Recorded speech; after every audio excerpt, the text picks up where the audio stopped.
Hello, and welcome to the Dr. Money Matters podcast, the show where we discuss important financial topics that were never covered in med school. I'm your host, Dr. Tarang Patel.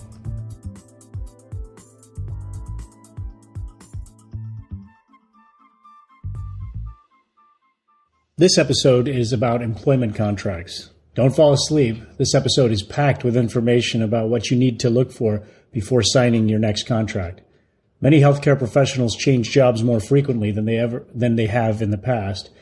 And even if they stay where they are, the terms of employment may change. You need to be aware of the key items in your employment contract. My guest today is Jon Appino of Diagnostics, a contract review firm in Kansas City. Jon and his team only deal with physician contracts and have a ton of experience in this field.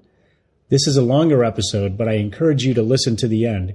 It could save you major headaches before you sign your next contract.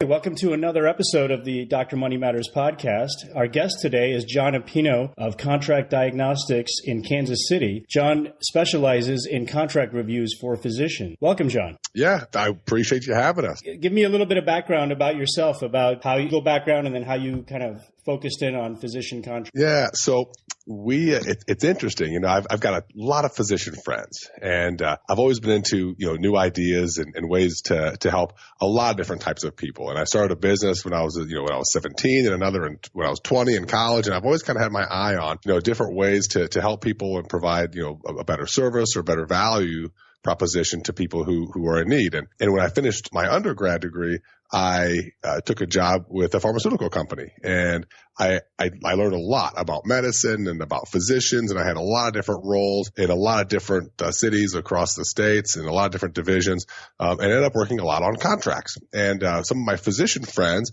as they were coming out of school and they were finally getting to that point where they were finishing their I'd been working for a few years, and they were finally getting to that point where, they were finishing and they were getting jobs. And there was kind of two things that they were really kind of frustrated with. One was the whole recruiting process and how challenging that can be, and, third-party recruiters and hospital recruiters and that kind of thing.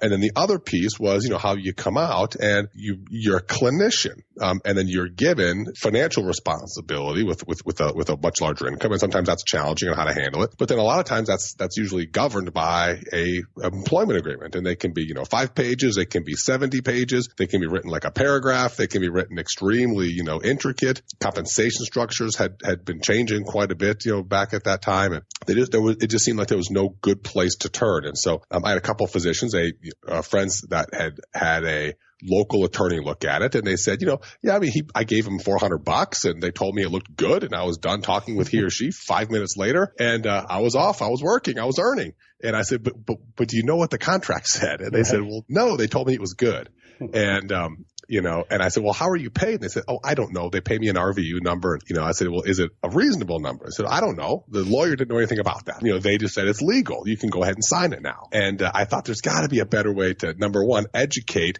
people on what it is they're signing. Let them know, from a deal perspective, what's good and not good and what they should ask, and tell them what they don't know just by having a box checked by saying it's legal or not, realizing that most employers probably give legal contract, and then doing a better job with the compensation. So we set up a company, and I put together a great team of attorneys and benefit experts and folks who just help with a lot of documentation and paperwork that we do, that look at the process of coming out of school, getting an agreement, understanding what it is, asking the right questions, not the questions that maybe employers find annoying, or they're not going to change things in the contract, or they don't understand why you're asking, but giving them good advice on what to ask and how to ask it, because physicians haven't negotiated contracts before. They don't know even how to ask for a certain provision, because knowing that it's not only what you ask but how you ask it. And so we basically walk them from start to finish on what they're signing, why it's important, what questions to ask, everything from the pitfalls from a legal perspective to a compensation perspective and a benefits perspective, and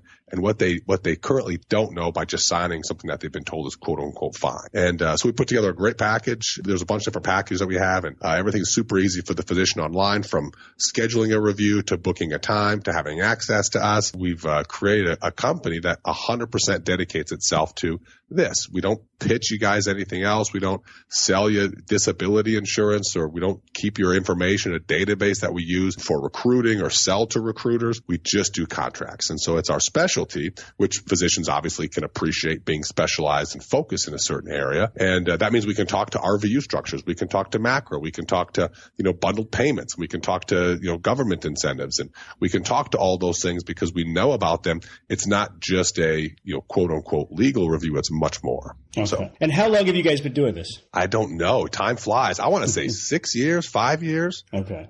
Something around there. We've got a lot of folks who went through our system, a couple of years ago, and they're coming back for partnership documents. So they're coming back because they're shifting jobs. As you know, the data is pretty robust as far as physicians who sign contracts who end up not re-signing or not going with that employer again. So we're having a lot of our, some of those initial wave of folks come back through, and then we've got a lot of residents and fellows you could imagine this time of year that are coming through and getting all set up. And so yeah, we're busy, we're full, and that's how we like it. So we're able to provide a lot of good value to physicians. Perfect. Well, that's what we want to hear. So let's kind of just go into some of the elements of basic contract. So obviously you talked about this, right? The first thing that everyone is concerned about is obviously compensation. So they usually will have in your contract a couple of different aspects related to compensation. And for many starting physicians, you may have a base salary, you may have some productivity measures, bonus measures, things like that. So tell me, what are things you look for? Obviously, the salary or the compensation varies from a first-time coming out primary care resident to a highly subspecialized surgical subspecialty. Things can be variable, but there are some elements of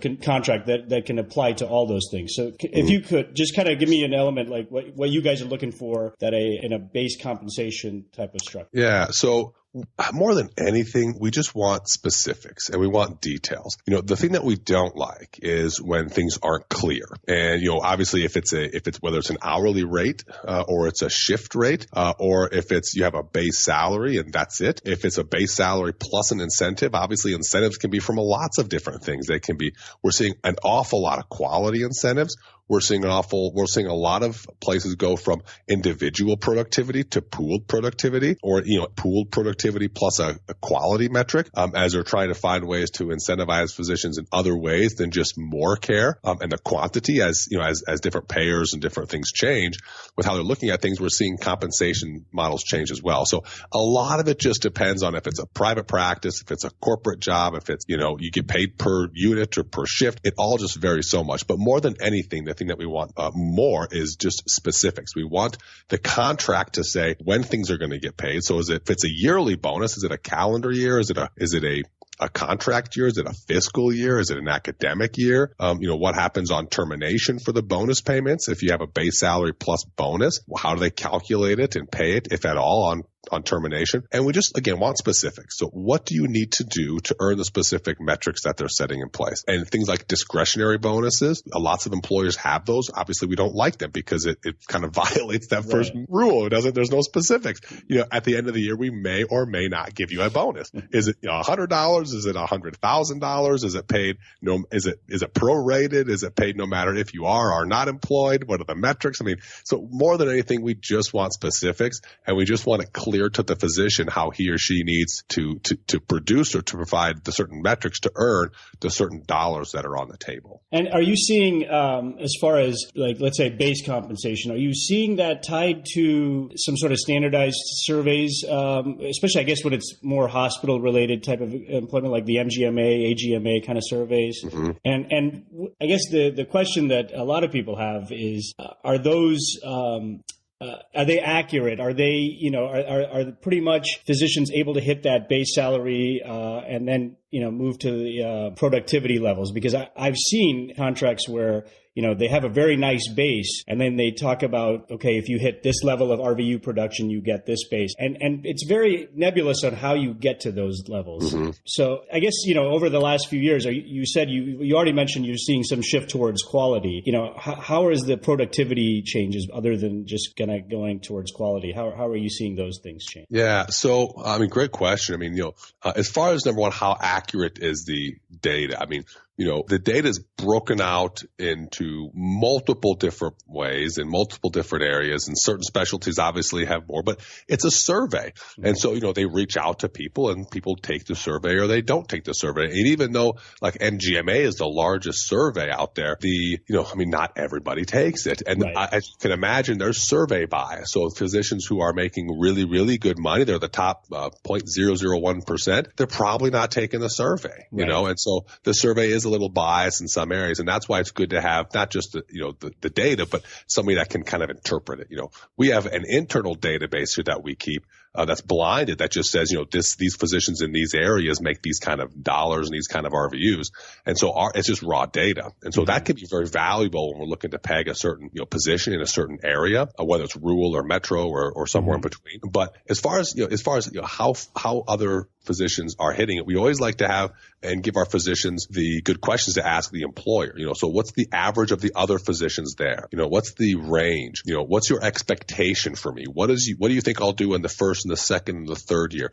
And just to kind of know those things, most employers, set out on investing and hiring a physician, somewhat knowing what those numbers are. Right. And that's why I think it's good just to have the right questions to ask the employer at the right time when you're going through the interview or the negotiation process. And at the end of the day, it's just knowing, what is possible with that employer and how they have their efficiencies set up and the other physicians that are there. If it's a new build, obviously there's a lot of unknowns. And so we like to have longer income guarantees, longer base salary guarantees in those types of positions, not knowing what kind of, opportunity lies ahead for the physician in terms of that. But we also see sometimes, in maybe less desirable areas, we see these really, really big salaries. And then the bonus metrics that they have, maybe you're guaranteed for 2 years or sometimes even 3 years. And then there's just not the ability to produce at that clip. And so unfortunately, the physician has a big reduction in their salary when it comes to that third or fourth year, sometimes even second year, because they just can't produce at the clip once the guarantee runs out to continue at the production level to keep up their income. And so a lot of times those are transient positions, and you see physicians kind of in and out. So it all varies, but I think the thing is just to have the right questions to ask the employer at the right time during the process, and then understand how other physicians are paid and compensated, and then how the compensation model has changed in the past or how it may change in the future, whether it's in going from an RVU structure on an individual basis to a pooled bonus, or whether they're integrating more of quality in there. If it's a quality bonus, what types of metrics do they measure? And then are those things that you as a physician can control? A lot of those things are difficult for the physician to control as well. So again, at the end of the day, we just want the physicians to understand what the metrics are, know that they're reasonable metrics, and if there's any changes that are pending. Good. Very useful. So let me ask you, because of the shift towards quality, and we're all hearing the terms MACRA, PQI, all these board certification, limited and recertification, things like that. What are you seeing? I mean, give me a specific, on a contract you may have seen recently, that how are they assessing quality? And it's secondarily, like you said, what are the things that, the physician may have been able to control, may not have been able to control? Give me a little bit more specific, because that's a very interesting topic that you brought up. Yeah, it is. So, we see quality metrics showing up more and more, and a lot of the things are, it all depends on specialty. Sometimes we'll see, we may see like an endocrinologist linked to blood pressure and HbA1c levels and those kind of things.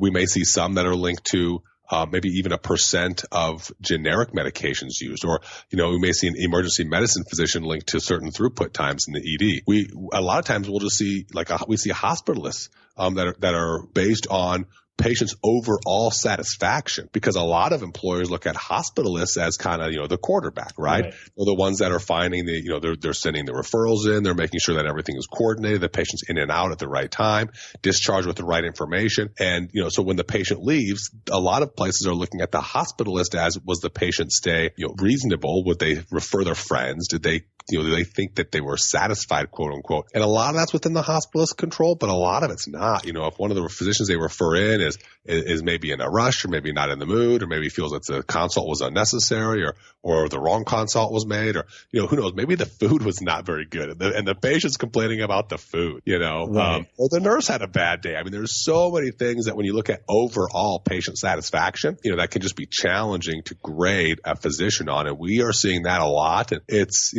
And sometimes it's 10% of the quality metric. Sometimes it's a much larger portion. And so it varies a lot by specialty, but we do see some of these things that we feel that the physician maybe doesn't have as much control over, and yet they're tying the physician's compensation to them. And sometimes it's a small fraction of what the physician's earning. Sometimes it's a much larger piece. Sometimes it goes up over time. So it just all depends. But absolutely a good point, because I know that there's a lot of physician concern about this because, like you said, the food wasn't bad, the room wasn't cleaned properly. Well, that all ties in with satisfaction, though you had nothing to do with it. And so are you seeing that is something that they're negotiating on? I mean, even if it's a small fraction, it's kind of a point that the global picture of the hospital satisfaction may have some reflection on the physician, but like you said, it's obviously not the whole story. Are the employers, are they flexible on this point? Or so, yeah, great question. So most of the time, these are standard policies for a specific specialty or a specific division, or maybe all employees have a certain percent tied to metrics, because as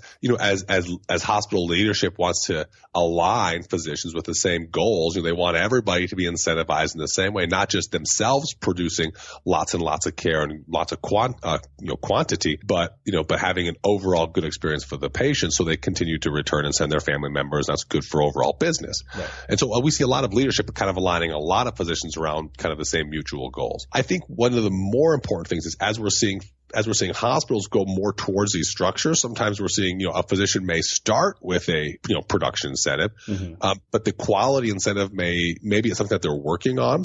We'll negotiate contracts for physicians, and we'll be talking about the production incentive with the employer, and they'll say, well, yeah, but this is going to change next year because we're going to this new model, right? And I think what's important as hospitals go to new models is that the physicians are requesting or negotiating that first year, maybe even the first 2 years of any at-risk compensation be guaranteed.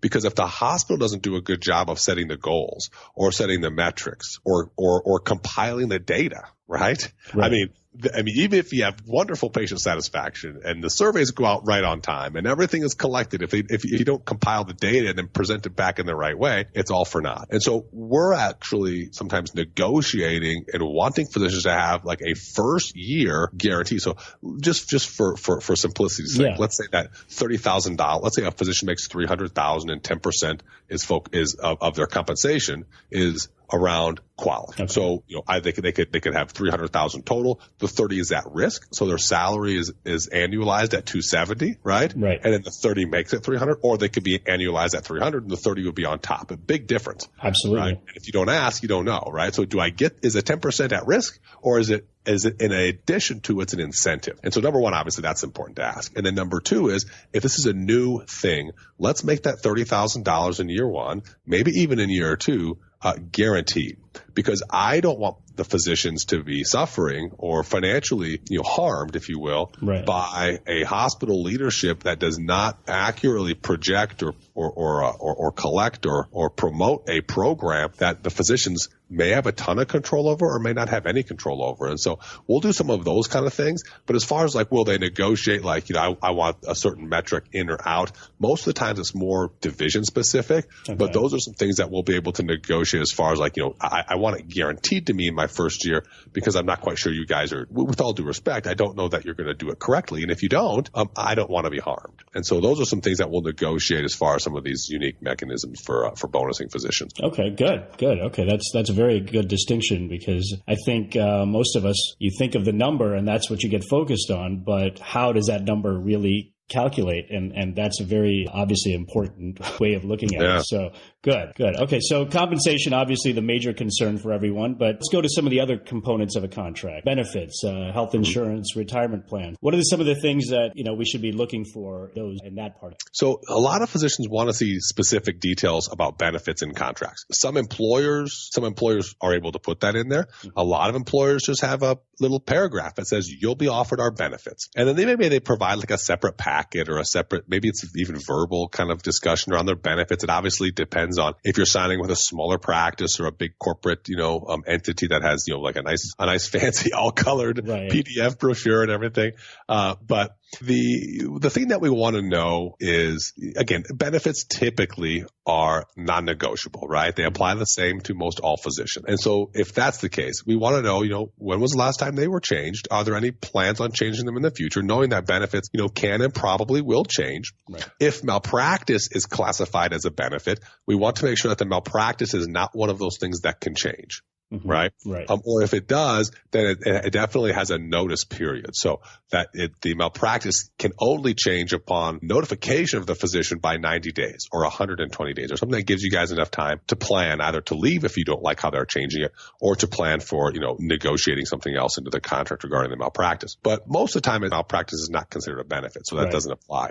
But for the rest of the benefits, we want to know, number one, when do they start? So if I start on July 1st, does my benefit start July 1st, or does it start later on? Maybe because of the way the week flows from a weekend to a weekday, maybe my employment starts on July 4th, or July 6th. And so if that's the case, a lot of policies have a waiting period of 30 days and then the first of the month. If you start employment on July 6th, it sounds so simple, but your benefits, you have 30 days, you're looking at August 6th, first of the month is September 1st. So you may not have health insurance or vision or dental insurance or any of the other insurances all of July and all of September. If you finish your training in June, that might be a big consideration. COBRA could cost you $500 a month. It could cost you $2,000 a month. It just depends. And obviously, the current Affordable Care Act states that people have to have insurance. It's required. If you have a delayed start date, maybe people want to take some time off and study for boards, or even do their boards, or just take some time away before you start full-time work. There could even be a longer delay in when you have medical insurance. That's an often overlooked aspect of the benefits. And then obviously we want to know what you need for disability and for life insurance based on the individual physician's situation.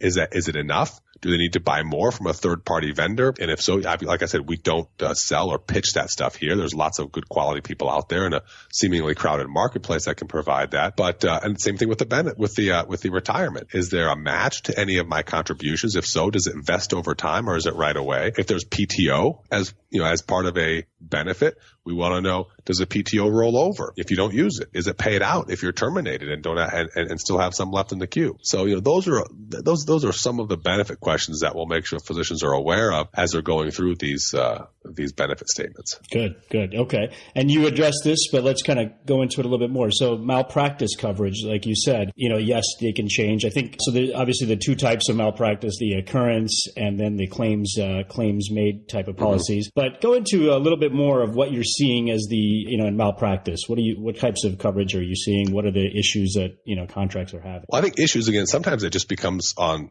having specifics in the contract. Sometimes very important things that are needing to be in there just are not. And so number one, we want to know what the physician has and we want specifics in the contract. And then once we know that, then we can start asking questions and providing some potential modifications or negotiation topics. Mm-hmm. But we see occurrence plans, we see claims plans, we see modified claims plans, we see self-insurance, we see lots of different ways. But I think the most important thing that is specific on what you have, what the limits are, if the contract ends, what the requirements are for both parties, that's fairly balanced, those kind of things. But we see a lot of contracts. It seems like recently that they'll even say you'll have malpractice insurance. If it's a claims policy, this is how the tail is paid. And so it's like, we don't really know what it is. So we always tell the physician, the first question to ask is, do I have an occurrence plan or do I have a claims plan? Because if it says, if it's a claims plan, you'll buy your tail insurance. Well, if it's not, so that may be very concerning. Absolutely.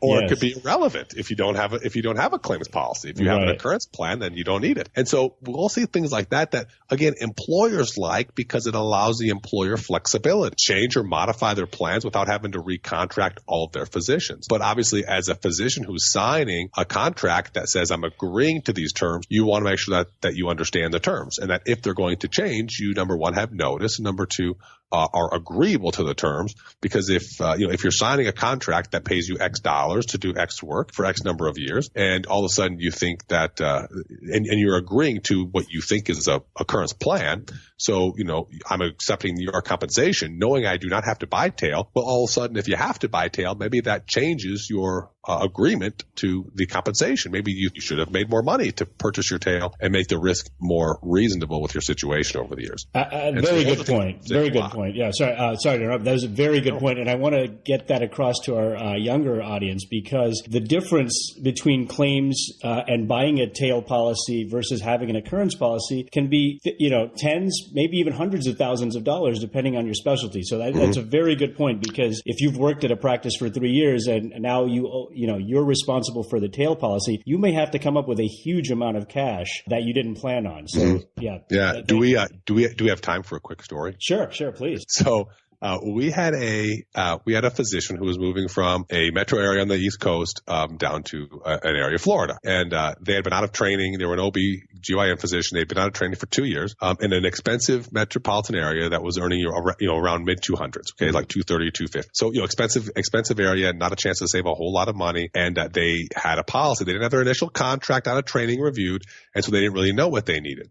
And so they had called us and said, hey, can you look at our contract that's coming up in Florida? And we had said, sure. So we looked at that contract, and the employer actually did not carry malpractice insurance at this place in Florida, because it was a highly litigious area. Right. And they felt that, that insurance was created more of a target than a protection. Right. And so their decision was to not carry it. Her current, so they wouldn't let her continue the plan that she was on. Mm-hmm. And once we reviewed her contract in her current job that she was going to leave, we found out that they needed to purchase her tail insurance, which was a surprise to the physician. They did not know. Right. And so number one, they had to buy a tail. They didn't know how much it was going to cost. And number two, they couldn't just continue to maintain the policy to cover any prior acts, because the current employer didn't want them to have a policy. And so they had to tail out of that plan. It was a 2-year OB/GYN plan. Okay. It was $180,000. Wow. Right? And it's different than if I take out a loan to buy a car. If I don't make my car payments, they take my car, or they take my home if I don't pay my home. With a tail policy, there's nothing to take. Right. There's no hammer in the deal. So what happens is you have to pay for it. You can't finance it typically. And so, you're 2 years out. You don't have a lot of money saved. You now need to spend $180,000 to buy your tail. It can create a very, very bad situation for somebody who just did not understand the expectation. So when it comes to understanding the contract, it's a good story, number one, because it says, look, no matter who does it, us or somebody else, make sure that everybody has their contract reviewed and you understand what it says. Because the few bucks up front it could be a very, very good investment. And then obviously knowing now what you know, you can make the appropriate career moves based on that. And so not knowing can be very, very costly. Absolutely. Or having a policy that can unilaterally change by the employer without you knowing or without your consent can obviously also be another game changer. Well, and I think the take-home message from that is just to not be an OB/GYN practicing in Florida, right? That's what I'm getting? No, just kidding. Yeah. But no, those are the nightmare scenarios that you hear about, but they do happen. And it's very important. Like you said, if you took a little bit of time ahead of this situation, you could have prevented it. So, and I've had other guests basically say similar things in other veins, talking about, an ounce of prevention is obviously worth a pound of cure. So a good story. And unfortunately for that person, a very expensive lesson, but hopefully some of the listeners can benefit from. So let's continue on. So another element of a contract would be the professional expenses, such as CME, medical education, licensing dues, things like that, and then even moving, relocation type of thing. Any obviously you say specifics are important, but anything that you're seeing in there that kind of is it something that people are kind of overlooking? I think just knowing what's covered and what's not covered. Sometimes you'll see a budget for something. Maybe there'll be a $2,000 budget for professional expenses. But knowing does that mean from when you're employed, mm-hmm. or does that mean for expenses regarding this position? So you may have a $1,000 fee for a state license that you pay today, but you don't start working until 3 months from now. Can you keep that receipt and submit it as part of your reimbursement, or is that only for expenses that you incur as an employee or as an independent contractor? So I think just knowing what the policies are is one thing. Some places have different amounts if you're single boarded versus double, right. And so if that's the case, obviously we want to make sure that we have the correct amount put in the contract based on your, the amount that you'll need. And then just, again, it's good knowing what the differences are in different areas of the country, different specialties. If you are in an area that has a lot of conferences, the Orlandos, the Chicagos, the New Orleans, the San Diegos, you probably don't have to fly out as much as if you're in, Billings, Montana. Right. And so, some of those things are good points to make sure you understand, okay, would I need more or less based on my current location and situation? So, right. I mean, from a CME and like an expense, thing, I think that's, those are just kind of some of the higher end stuff. Now, one thing I think that people have, kind of a vague idea about is that there are some terms in the contract that actually will define your clinical duties. And, you may be hired by a hospital system to be, let's say, a neurologist at a specific hospital. Well, then that hospital merges with another one. Now, all of a sudden, you may, be expected to have coverage at another place. So how are those kind of things addressed in a contract, and how do you protect yourself or prepare yourself for those kind of things? Yeah, that's a great question, because again, I know we've talked a lot about it. It's about specifics. We basically look at contracts from our end as it's just about expectations, expectations from the physician of the employer and then vice versa. And so in essence, what the contracts say is, what are we going to pay you? Mm-hmm. Right. And then what do you got to do for the pay? And so that's why, again, we talked about compensation, how we want very granular specifics around what, around the amounts and the whens and everything else. And so so the flip side of that is the expectation of the physician. And so we definitely want specifics on the location. Can it change? If so, what kind of notice? Does a physician have any say to the location? We've seen physicians, we've seen hospitalists, look at two different opportunities in a certain area with an employer, one with a closed ICU, one with an open ICU. And they say, I'm interested in this one, not that. They sign, they get down there, they're assigned to the wrong one, or the one that they thought that they did not want, Right. And so, so those are obviously important things. If your location remains undefined, they can send you to outreaches. They can have you drive more, that may impact your production level, right? So right. There's things that have downstream effect. And then the same thing goes for hours. Now most physicians don't go into medicine to punch in at a certain time and punch out at a certain time, but we still want specifics, again, what's the expectation? Is it, if it's a 5-day work week, is it Monday through Friday? If there's call involved, how is it structured? Is it capped? Do you get paid for call? If so, how do they determine who takes what call? If you're a hospitalist, something as simple as it days or is it nights to be distilled in the contract? What are the shift times? I think there's so many details when it comes to the location and when it comes to the schedule that typically just aren't in contracts. And we understand that employers, their intent is not to leave it vague. So when you get there, they upset you by giving you a terrible schedule and send you all over the place. We realize that that's not their intent. Right. But, like I said, we could tell lots of horror stories. So that's why we want just specifics, or at least if nothing else, if they can't put specifics in the contract, we want the right questions asked. But the other thing that you brought up was the consolidation in healthcare right now. You're seeing a lot of mergers, a lot of acquisitions. You're seeing private equity come in into certain specialties. Absolutely. And buy, larger practices and merge them and make them efficient and make the physicians employees and really, find ways for highly profitable specialties to treat them, again, to provide great patient care, but also as a very profitable business. And so knowing, what the future looks like. And again, that's why it's important to, have somebody that you can talk through who does a lot of this kind of thing so they can tell you kind of what the trends are in either geographically or specialty wise around a specific, opportunity. And does it make sense to protect yourself in those situations? If you sign and then the practice that you just signed with is a private one and they recently sell out, are you part of that deal? If so, what's the assignability of your contract? Do you have the same terms and the same clauses? Could the acquiring entity, if you will, change those or make you not part of that package deal? And so, having, again, the right questions to ask the employer at the right time without sounding like you're digging into something that's not there, right. is important. And I think it's, again, depending on the situation, it's important to know, what those questions should be. And then, when the employer replies with their answers to make sure that you have someone to bounce those off of to know if they line up with the way that they should or if they bring up more red flags. Okay, good. Now, this is a good point because, when you say you bring this up with the employer, most of us, are worried that, I've got this great job offer in an area that I want to be in and it's with a really good private practice, let's say. I don't want to piss them off. Exactly. How does, do you advise that you bring this up with the employer? Do you advise that, hey, you know what, I'll talk to John. John will talk to the employer. What's your advice on that? So it all depends on the physician's, comfort level. Some people will tell us, some people will say, look, I have no problem having this kind of discussion, and we don't need to provide them much, I hate to say coaching, but we don't need to provide much direction at all. Others, they want to learn, and then they ask us tons of questions, and we give them, hey, here's how you say it, right? And you can almost hear them taking notes, on here's exactly how I'm going to say it to not upset the employer. And because again, it's not only the what you ask, but it's the how you ask it. And it can also be the when. And if you're negotiating something like compensation, the order in which you ask for certain things like salary or incentive compensation or signing bonus or relocation or stipends or retention bonuses or student loans or et cetera, the order that you ask and the way that you ask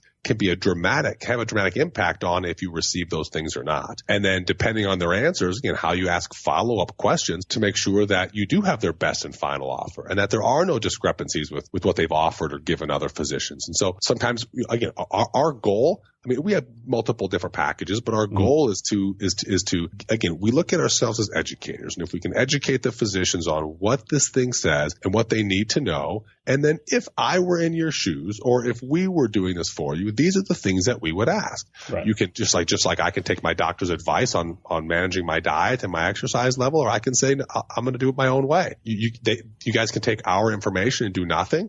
You can, do it exactly like we said, or you can do something that you choose to, but having us there to bounce ideas off of, I think, can be invaluable, or anybody there for that matter can be valuable. And so it all depends. As you can imagine, there may be different specialties who are more comfortable with that seemingly, that conversation. And there may be others that are a little more timid and less likely to push and ask. I'll be honest, we do see discrepancies with male and female pay. And there's been a lot published on it, a lot of literature, more stuff recently coming out. We see discrepancies in lots of different specialties. Surgical specialties is the biggest area for male and female compensation differences. And so again, knowing what those trends look like and then sometimes all we do is we just provide the confidence that somebody needs to ask for something, by giving them the way to ask and not come across as I'm greedy and I want more. And so sometimes just the verbiage and the language that we say, look, this is how you ask it's much different than,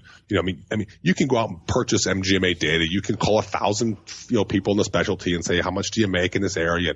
Am I being paid, accordingly? But then having somebody to say, here's the how you ask, and then the order that you ask, and then the why you're asking, and that's a whole different ballgame that you just can't get from reading a book, or you can't get from reading a blog, or even listening to a podcast. Right. No, tremendous. That's a very good point, because you can have all the data you want, but these little key things that you don't really think about are critical to negotiating. So I think that's and we look at it no differently than how you guys interrogate patients, or speak with the referring specialist on what you feel a patient needs or doesn't need. Right. That you guys have done that thousands and thousands of times, and how to get out of a patient what their symptoms mean and then analyze it and then come up with a treatment plan. It's basically all we do. We have a different specialty than you guys. Right. We don't treat patients that make them feel better or save lives. We look at ourselves as helping you guys and educating you and showing you what you need to know and how you go about it. And that's why I think, we get along so great with you guys, because we speak your language and we do the same things. And we look at ourselves no different than, I think, a lot of physicians. And that's, making sure that you're getting what you need out of the patient as far as asking the right questions in the right order at the right time. And then requesting that the patient follow your treatment algorithm. Perfect. Wow, it's good stuff. I like this. Let's see. So a couple more things about a contract I want to get to, specifically the termination clause. Important. No one wants to think about leaving a job when they're first signing for a job or getting fired from a job, but obviously there's some important verbiage in that they should look for. Tell me what you think is important there. People look at contracts twice, right? Once when you sign and once when you want to get out or when you're fired. And so, so understanding the termination clause, is very, very important. Most often there's if you can't practice because you're either disabled or you pass away or you don't have a license or you're in jail or, you can't bill a payer, right. And they can't make any money, the contract ends. Or if a party breaches the contract, usually the other party gets the time to fix it. If they can't, then the contract can be terminated by the non-breaching party. And, most common we see, no cause terminations. And that's just if you don't want to work here, raise your hand and say, guys, I want to quit. Or if they don't want you, then they can raise their hand and say, doc, it's been a pleasure, but we're going to ask you to leave. And those vary. They can be 30 days. They can be 10 days. They can be probationary periods. They can be 6 months. And that can be a very important, aspect of the contract. The gold standard is 90 days. We prefer 120 days just because, as you can imagine, we always tell the physicians, ask yourself what has to happen if you get a notice from the employer that they don't want you to be there anymore. Think through what has to happen. I mean, you gotta finish your practice, of course, if they want you to keep working, and you gotta update your CV and find the job, and you gotta interview for it and do a site visit, and then you gotta, get a contract and negotiate and sign it, and then get credentialed, and maybe a new state license, maybe sell real estate and buy a new home, move, hospital credentialing. I mean, there's a lot that can happen, and it just can't happen in 60 days. Right.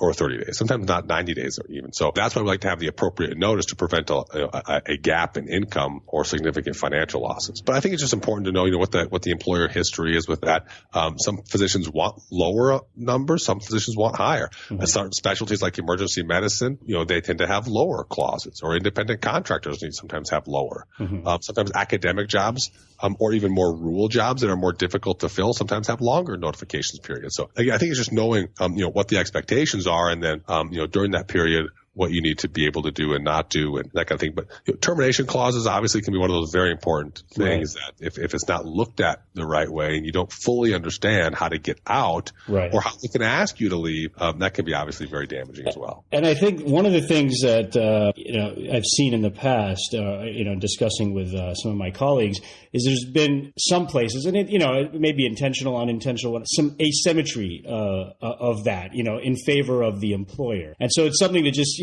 they may give you only 90 days, but they may require 180 days notice from you. So just something to look out for. And obviously you guys, you would catch that in your review, but just something to look out for. Yeah, for sure. Another thing that I think is kind of a little bit nebulous for most people in terms of their understanding is the restrictive covenant. What are you seeing? And obviously, it's the non-compete clause, but it's variable from state to state. But I'm seeing, or I'm talking to people that are seeing it more and more in there. What are your thoughts on that? And what are you seeing in state? Yeah, well, I mean, nobody likes non-competes, of course. Again, they vary from place to place. They vary from specialty to specialty, and I think it's most of those, again, when we talk about specifics, right, most of those are very specific, right? Right.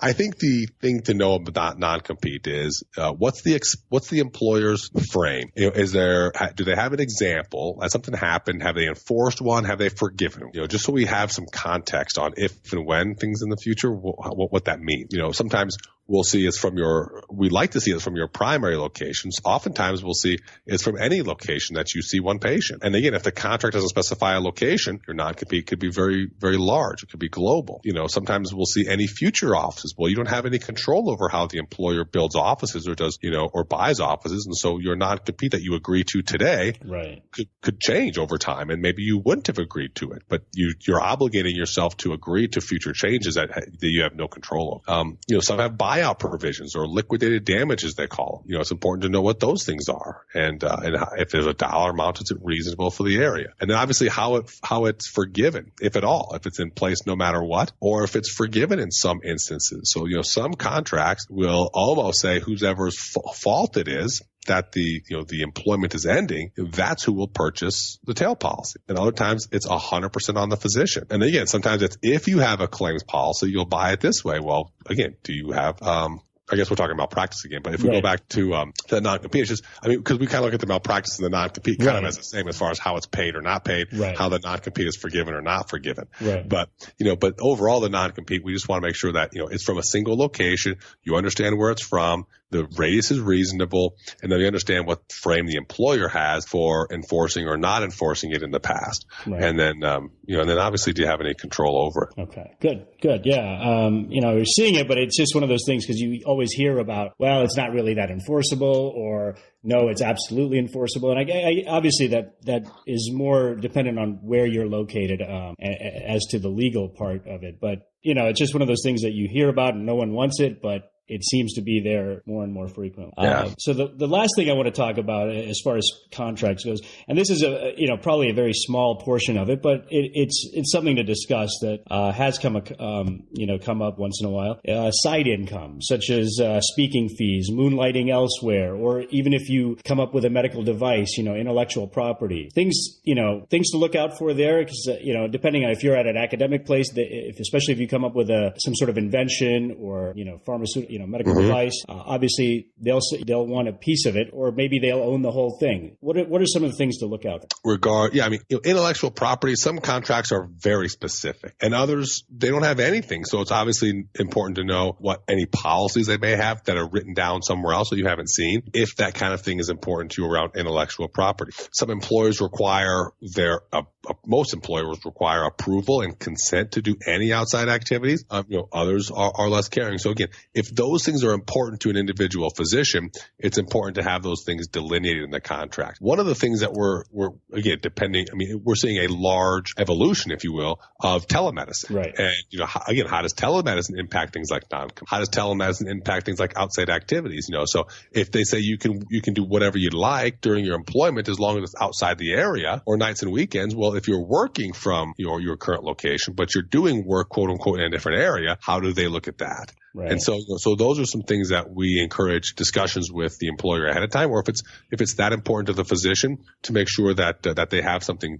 specifically put in their contract that kind of pre-approves them to do certain activities that the employer may want to get approval for. Right. Most of the time, the employer they have your best interest in mind. They want to make sure you're protected, you have the right insurances in place, that you're completing your obligations for them first. And there's different rules and regulations with some of these reporting mechanisms and everything else. They want to make sure that they keep you off the front page of the paper, because they feel that doesn't look good for you or doesn't look good for them. And so sometimes they just want to, they're more of protecting of your time. Right. But a lot of times they can be sometimes overly bearing and controlling, depending on what it is exactly that you want to do. Right. Okay, good. Well, this has been some really good information, Jon, and I want to thank you.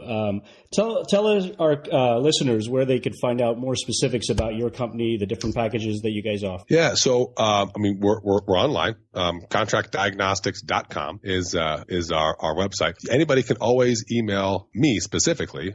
I'm just Jon, Jon, at Contract Diagnostics. Anybody can call our 800 number. It's 888-574-5526. And and we have a contact us form on our website. People can always just hit us up, and then we reply with emails and follow-up calls and that kind of thing. Or they can always email info@Contract Diagnostics, and my admin will find a way to get the physician in touch with somebody on our team or get them the information that they're looking for. So we are, we're here to help you guys out. We have multiple different packages. They start as low as $200, and they work their way up from there. It obviously depends on if it's just kind of if it is one of those kind of, check the box kind of things, or if it's more of an intricate, we're going to reach out to the employer and we're going to discuss things with them. And, we're going to do a lot of documentation, have a lot of touch points with the physician. But everything that we do is all flat price. We don't, so the expectations are set up front. We don't do a lot of back and forth. We find it, we don't do a lot of back and forth, like sign here and read this and 4-page document, big contract. We find it kind of ironic. Right. Anybody would do that. But everything's online. It takes about 1 minute to start. They can book times. Our usual review time is about 3 days out or 4 days out. Last week was super busy. I think we were maybe 6 days or 7 days at our quote unquote busiest time, or our worst. We were pushing people back longer than we like to. But we're efficient. Everything's easy. It's all online. We work the schedules that you guys work. So we do reviews between 6 in the morning and 10 at night. We do weekend reviews, and we do calls on Sunday nights, times that we realize our client can't always do do, between 9 and 5. Right. And so we open our schedules up to yours to make it easier for you guys to find time that's easy, or an email back and forth, have other ways of interacting with us other than, a quote unquote call or a meeting during the typical business hours. Great. Well, thank you. This is, like I said, it's been really good information, and obviously no one wants to go into employer-employee relationship as an antagonistic thing, but you want to be protected and they want to be protected. And, there's a lot of terminology that we just, as physicians, had never been taught. So thanks for clearing up a lot of that. And I hope our listeners will reach out to you with any questions. Yeah, absolutely. And I'll tell you, on our website, we have there's a button. We have a free 15-minute, consultation. Anybody can call. Again, we're here to help and provide value in any way that we can. And if that means doing a formal review, which means charging you, then that's fine. If it's just providing 15 minutes of our ear and hearing a little about your situation and then providing here's what we would do, that's what we're here for. And so, anybody can call anytime and ask any questions that they want to. And we'd love to give them 15 minutes of our time and see what we can do to help them. We don't charge for that. It's just something that we do because we're here to help. So people can always take advantage of that too. If it's just questions on how to go about an interview, or questions on what not to say, or here's my situation. I'm in an employed situation and I don't know what to do. I mean, we're here to bounce ideas off of and just catch our ears. So we encourage people to reach out, whether it's for a formal review or just to kind of share their situation to see, what we could do to help, if anything. So perfect. So they can definitely do that as well. But yeah, we look forward to continuing the conversation. If there's anything else that we can help your folks with, or if you guys have any other questions for us, we'd love to get on and do this again. We have a great time doing this, and it means a lot to us. Because again, we're here to help in any way that we can. So, all right. Well, thanks, Jon. Thank you once again, and we probably will come back in the future and discuss some changes in contracts and other questions that our listeners may have. So, I want to thank you. You bet. I appreciate it. I hope everyone has a great week, and I look forward to continuing the conversation. Thanks for listening to another episode of the Dr. Money Matters podcast. I want to thank my guest, Jon Appino of Contract Diagnostics, for a very thorough and informative discussion on physician employment contracts. I encourage you to take a look at Jon's website, www.contractdiagnostics.com, for more information. Thanks again for listening and subscribing to the podcast. We're starting to gain subscribers and the number of listeners, so I really appreciate that. You can definitely, I encourage you to definitely share this episode and and the podcast in general with your physician and dental colleagues, and hopefully they can gain some value from it too. Please continue to leave us reviews on Apple Podcast, iTunes, Google Play, or wherever you get this podcast. And you can follow me on Twitter at Dr. Money Matters, or on Instagram or Facebook at Dr. Money Matters, all spelled out. You can also visit our website where all the podcasts are archived, www.drmoneymatters.com, all spelled out. And as always, please do your own due diligence before engaging in any changes in your financial situation. If there are any topics that you feel should be discussed on this show, please message me on Twitter or Facebook or by email at comments@drmoneymatters.com. Thanks again, and another episode will be coming soon.